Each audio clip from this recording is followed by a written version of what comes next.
Hello guys! So, pakita ko sa inyo kung sa ko kalisod mag-lihok na naka naun sa akong bali movement na ko nabay ni tabot yung karong na dialysis na ko. So, kita ninyo, esperado na ni ako ang arm. Then, limited na kayong lihok sa akong arm. So, mangugas ko ron, plato, and just see kung sa ko dawing magugas. Kaya medyo lisod na magliyok-liyok po akong arm. So, if you like it, comment down, like the page, like the subscribe sa akong YouTube channel for more updates sa dialysis patient, buhay dialysis.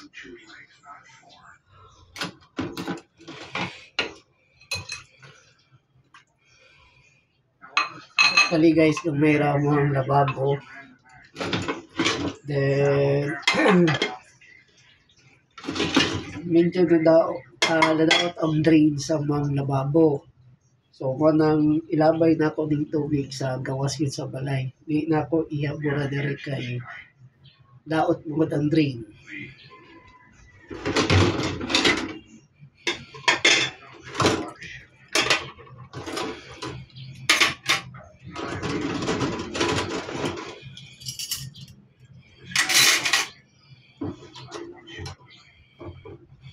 As much as you observe, bilik ay kugaliyok sa kong left.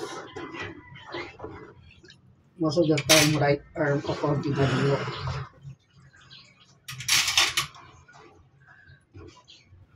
So, ilabay sa napot ni sa gawas sa balay.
Well, as much as possible, gusto na ko mag-live, but ang problem diri sa Sanbonga is hinay yun ang internet.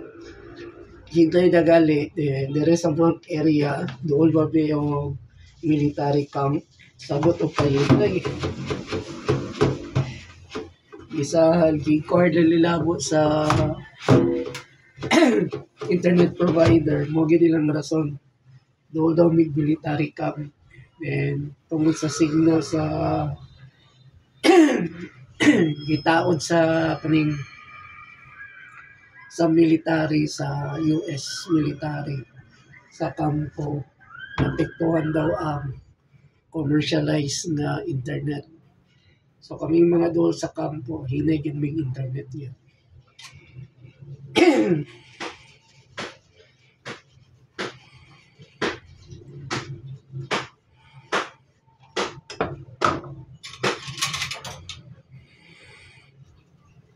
Totally guys, dili ko always gahugas og plato. Most of the time si mama ang gahugas og plato. Karon kahugas ko kay wala man si mama, naglakaw sila. Unang hugas ko plato po.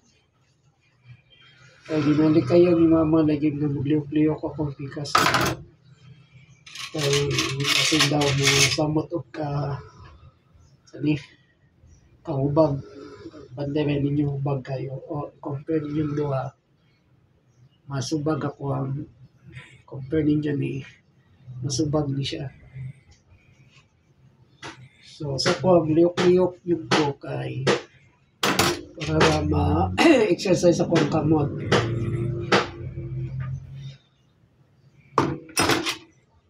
Then, ang feeling sa akong kamot kay medyo ka kurinti-kurinti. Kani siya, kanang left na ko na ipagkamukurinti siya usahay. Ano bang marag ganam siya nga magkurinti. Mausahay ang easy akong kamot. Especially magabi, yan, easy kay kung magabi siya. Maglisod kong tulog kay tungod sa kamot na po nga mo point siya, mag-react siya ba.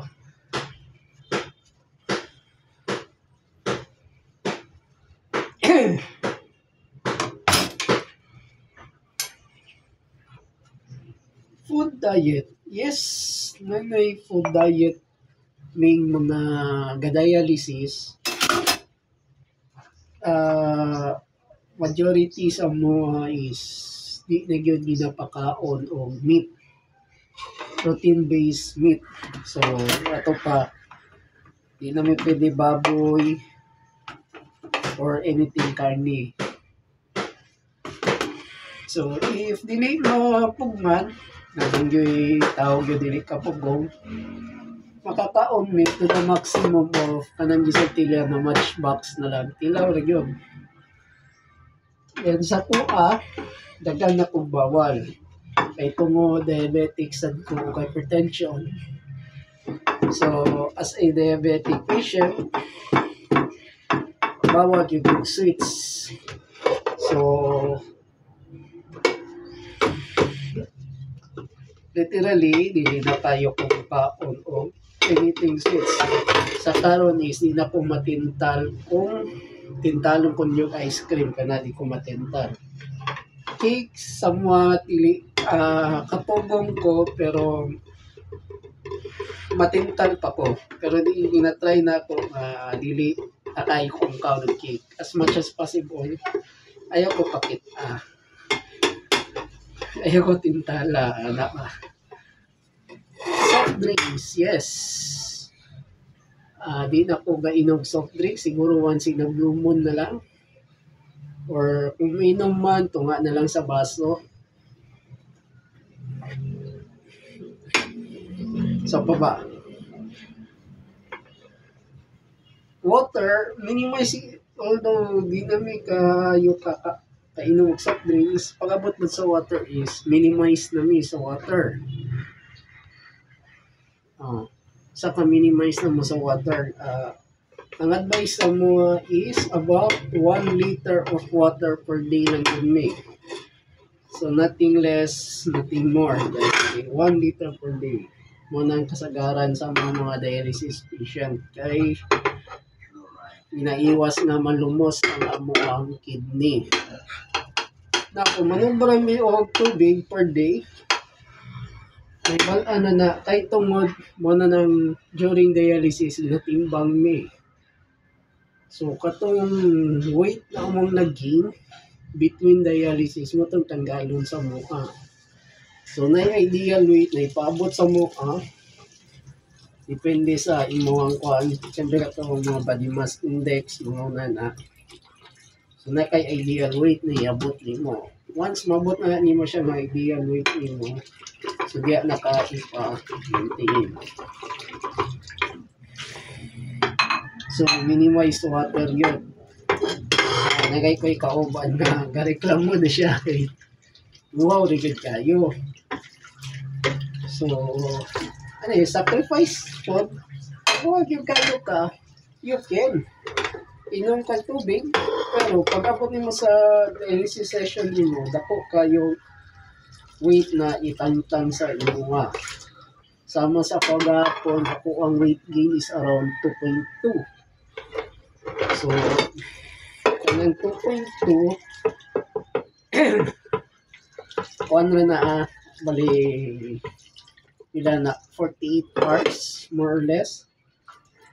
Kay, gidaya ko atong Monday, then sunod ako is Wednesday, then nakagain ko 2.2 between weight. So since ang pabuhat na ako kay since hubag man ni siya, hindi siya nga part, ubag man. So nisugot ko tanggalon sa pang weight is 2.5. So gitanggal sa pang weight gapon is 2.5. Ito ilang kasala na nawalpad ang around 2.5 kilos. So nisunod ko sa dialysis center at around 59 kilos ko ni gawas ko sa dialysis center 57 na lang ko.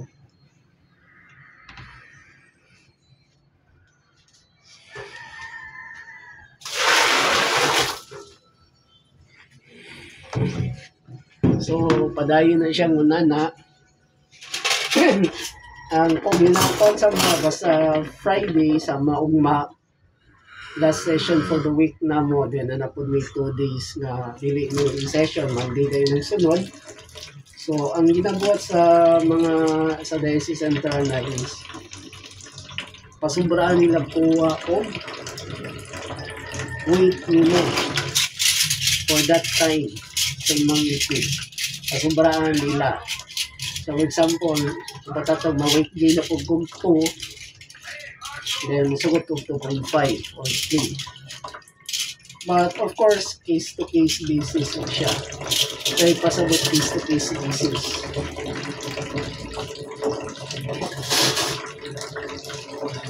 Ang mga dialysis patient na dili kakaya sa weight na ginatangtang. Sama sa pa sa una, di na po makaya mula pa sa 2 katong napak po sa katong dere pa ginakuha ko ang dugo dere sa liog pa.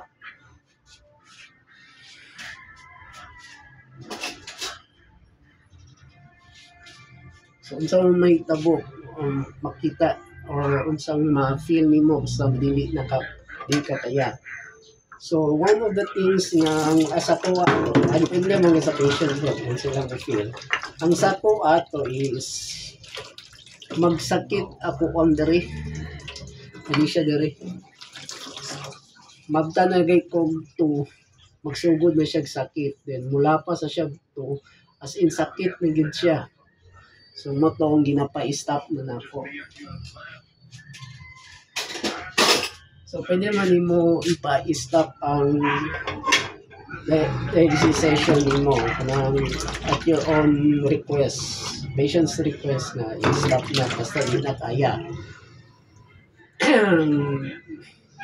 Ang uban is, among nabantayan sa uban is, pag masubraan po siya, ang symptoms po siya kay magsuka siya, which is sa po, gasuka po ko sa hay, basta masubraan. At all the time, musuka po. Then, ay uban kay malipong na. Ang uban kay musaka yung BP. Ang uban kay maghypo. So, kung masubra na pag-hypo, mo to mismo ang nurse mismo or ang doctor mismo makabantay sa mo. Ipa-stop na nila ang session mo. So, depende na siya sa kakayahan sa imong lawas. No, kung dili kaya nimo nga kuhaon og dako kayo liquid sa imong lawas, mo nang disiplinan gid mo nga dili ka sobra og 1 liter sa imong tubig.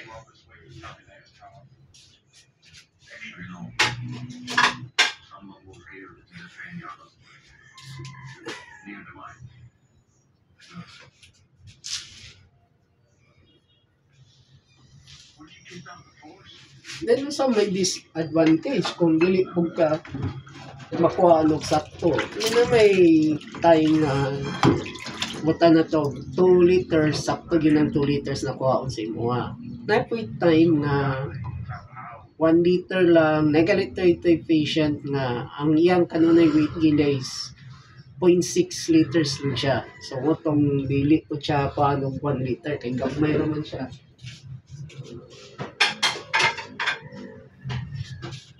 So, the disadvantage po na kung dili ka magpakuha og enough or right liquid sa imong lawas is ikaw mismo madaot ka.